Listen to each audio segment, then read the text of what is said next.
Hello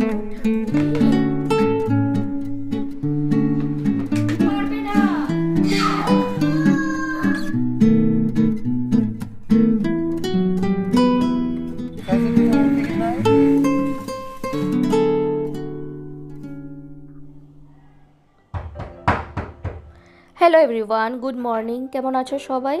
মুগ্ধতা and me চ্যানেলের নতুন আরও একটি ব্লগে তোমাদের সবাইকে স্বাগত জানাই। আশা রাখছি যে যেখান থেকে আজকে আমার এই ভিডিওটি দেখছো তোমরা সবাই খুব ভালো আছো, সুস্থ আছো এবং আমরাও খুব ভালো আছি। আর আজকে হচ্ছে শনিবার, ঘড়িতে বাজে সকাল ওই 9:30 মতো। তবে চলো এখন থেকেই তোমাদের সবাইকে সঙ্গে নিয়ে আজকে আমি আমার এই ব্লগটা এখান থেকেই শুরু করলাম। আশা রাখছি তোমাদের অল্প হলেও ভালো লাগবে।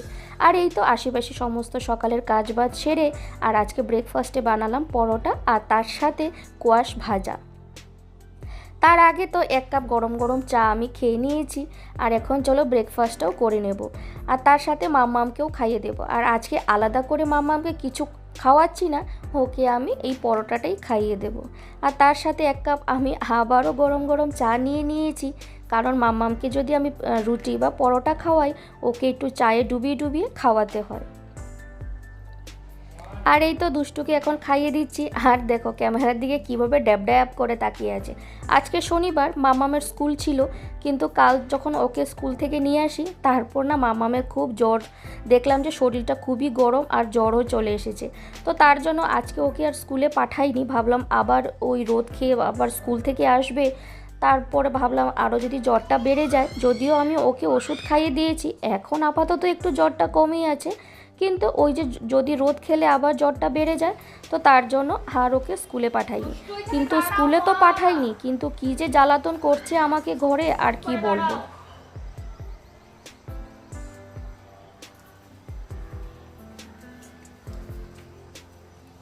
মামা কাপড় দাও তো, আমাকে দাও, দাও একটা একটা করে দাও, মম্মিকে দাও, রাখো, দাঁড়াও একটু একটু পরে দাঁড়াও, দাঁড়াও নিচ্ছি, দাঁড়াও, তুমি পারবে না।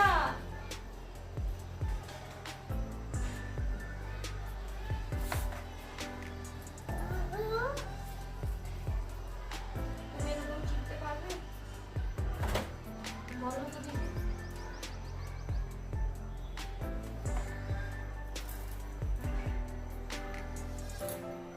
পারবে?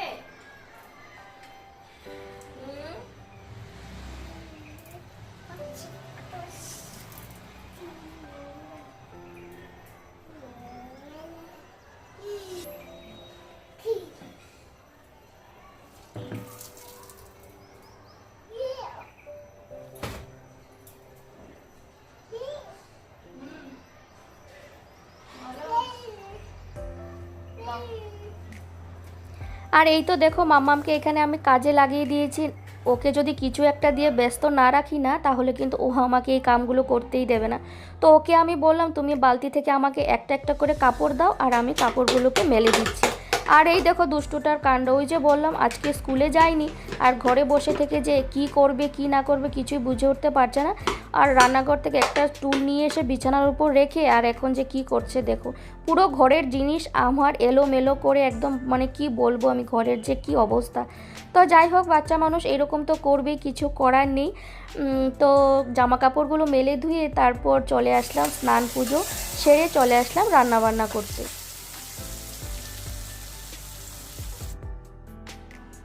এই মুহূর্তে তোমরা যারা যারা আমার এই ভিডিওর সঙ্গে জুড়ে আছো তোমাদের সবাইকে অসংখ্য ধন্যবাদ। প্লিজ আমার ভিডিওটিতে একটা লাইক দিয়ে দিও। তোমাদের একটা লাইক আমার এই ভিডিওটি আর অনেকের কাছেই পৌঁছে দিতে সাহায্য করবে। আর তুমি যদি আজকে প্রথম দেখছো আমার এই ভিডিওটি, তাহলে আমি বলবো ছেড়ে যাওয়ার আগে আমার চ্যানেলটিকে সাবস্ক্রাইবও করতে পারো। সাবস্ক্রাইব করে পাশে থাকা বেল বাটনের অল অপশনটি প্রেস করে দিও, তাতে করে আমি যখনই ভিডিও ছাড়বো তোমাদের কাছে যাতে নোটিফিকেশন চলে যায়। আর যারা যারা অলরেডি এই কাজটা করে দিয়েছো তাদেরকে অসংখ্য ধন্যবাদ। আর এই তো আজকে আমার পনিরের তরকারি একদম রেডি। আর খুব ইচ্ছে হলো জানো তো, আজকে পনিরের তরকারিতে একটু ক্রিম দেব, তো ওটা দিয়ে তারপর একটু গরম মশলা গুঁড়ো দিয়ে তারপর ঢাকা দিয়ে রেখে দিলাম। যদিও আজকে আমি ভেবেছিলাম যে একটু ফুলকপি আলু সয়াবিন দিয়ে তরকারি করব, কিন্তু না, হাজব্যান্ড বললো যে না, অনেক দিনই হয়ে গেছে পনির খাচ্ছি না। আর ও আবার নিরামিষের দিন পনির খেতে কিন্তু খুবই পছন্দ করে। ওই সয়াবিন বলো বা ওই সব সবজি দিয়ে নিরামিষ তরকারি ও একটা খুব পছন্দ করে না। তো তার জন্য ওর পছন্দ মতন পনিরের তরকারি আর সবজি দিয়ে একটু মুগের ডাল, তার সাথে বেগুন ভাজা, আর ওই ডেচকিতে আছে ভাত। তো চলো, মামামকে ভাত টাত খাইয়ে ওকে ঘুমোও পাড়িয়ে দিয়েছি, আর এখন আমরাও বসে গেছি ভাত খেতে। তো এখন টিভি দেখে দেখে ভাতটাও খেয়ে নিচ্ছি। আর আজকে জানো তো, পনিরের তরকারিটা খেতে কিন্তু একদম দুর্দান্ত হয়েছিল। আর এইরকম ক্রিম দিয়ে একদম কি বলবো, একদম মালাইকারির মতন আজকে তরকারিটা করেছি, খুবই ভালো হয়েছিল খেতে। আর সেটাই আমি খেতে খেতে বরমশাইকে বলছিলাম যে দারুণ হয়েছে আজকে তরকারিটা খেতে। আর এই তো খেতে খেতে আমি এখন বন্ধুদের ভিডিও দেখছি টিভিতে, আর ভাতটাও খেয়ে নিয়েছি। আর জানো তো, খাওয়া দাওয়ার পর একটু রেস্ট করব, আর তারপর বিকেলে যাব আরেক জায়গায়। আর এই তো ঘড়ির কাঁটায় বাজে এখন বিকেল 6টা। আর 6টা বাজলে কি হবে, বাইরে কিন্তু এখনও রোদ আছে। আর মানে একদম মানে, আর এখন না, সন্ধে হতে বেশ অনেকটাই কিন্তু সময় লাগে। যদিও 6টা বলবো না, ওই 6:45 নাগাদ বাজে আর কি। তো সকালে যে সমস্ত জামা কাপড়গুলো মেলে দিয়েছিলাম না, সব কিছু শুকিয়ে গেছে। আর এই তো জামা কাপড়গুলো একদম ভাঁজ করে রেখে দিলাম, তারপর সন্ধেবাতি দেখিয়ে বেরিয়ে পড়লাম। জানো তো, এবছর ভাবছি বাড়িতে একটু সরস্বতী পুজো করব। তো তার জন্য আমরা একটু মূর্তি খুঁজতে বেরিয়েছি, যে দেখি কোথাও গিয়ে একটু সরস্বতী মূর্তি খুঁজে পাই কি না। আর এখানে তো সাউথে সরস্বতী মূর্তি খোঁজাটা একটু মুশকিল। মা, এই মূর্তিটা দেখো, অনেকটাই বড় কিন্তু বেশ সুন্দর। सरस्वती का मूर्ति कितना है? 1300 का। 1300। इससे छोटा नहीं है? छोटा नहीं है। अरे बाप रे, तो पीछे वाला भी तो सेम ही है ना? हाँ, वो दोनों सेम है। इससे छोटा होता तो अच्छा होता। छोटा तो नहीं है। हाँ।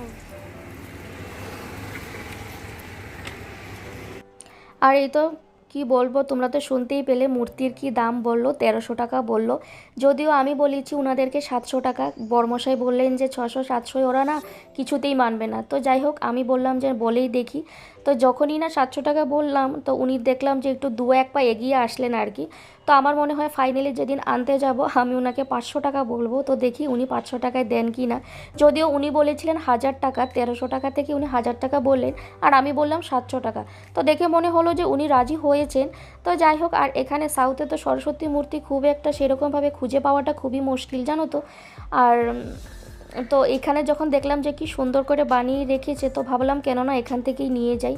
তো দেখি ফাইনালি যেদিন আনতে যাব, তো তখন দেখবো যে কত টাকায় নেওয়া যায় আর কি। আর এবছর তো মাম্মাম প্রথম স্কুলে যাচ্ছে, আর ওর জানো তো হাতে খড়িটাও কিন্তু দেওয়ার বাকি আছে। তো ভাবলাম কেননা ঘরে সরস্বতী পুজো করিয়ে হাতে খড়িটা দিয়ে দেবো আর কি। তো যাই হোক, ওখান থেকে এসে তারপর আজকে মনে হলো যে রাতের ডিনারে একটু কড়াইশুঁটির কচুরি করব। আর এই তো তোমরা দেখতেই পেলে যে কচুরির পুরটা আমি একদম রেডি করে রেখেছি। একটু আদা লঙ্কা দিয়ে কড়াইশুঁটিটাকে একদম পেস্ট করে, তারপর নুন হলুদ দিয়ে ওটাকে একটু কড়াইতে তেলে আর কি টেলে নিলাম। একটু চিনিও দেওয়া যায়, কিন্তু আমি না সেরকমভাবে চিনিটা দিই। আসলে কি বলো তো, এগুলো খেতে তো এমনিই মিষ্টি মিষ্টি, তার উপর চিনিটা দিলে না আরও বেশি মিষ্টি লাগে খেতে। আর এগুলো না ওই 3টে থেকে, খুব বেশি হলে 3টে, আর তার থেকে বেশি তো আমি একদমই খেতে পারি না, মানে 2-3টে খেলে পেট ভরে আসে। তো যাই হোক, আর এখানে আমি মামামকে না খাইয়ে দাইয়ে ঘুম পাড়াতে গিয়েছিলাম, আর ততক্ষণে না বরমশাই একদম ময়দা টয়দা ডোলে আর একদম পুর টুর ভরে ও একদম কড়াইশুঁটির কচুরিগুলো কিন্তু বেলতেও শুরু করে দিয়েছে, আর আমি এসে এখানে ভাজতেও শুরু করে দিয়েছি।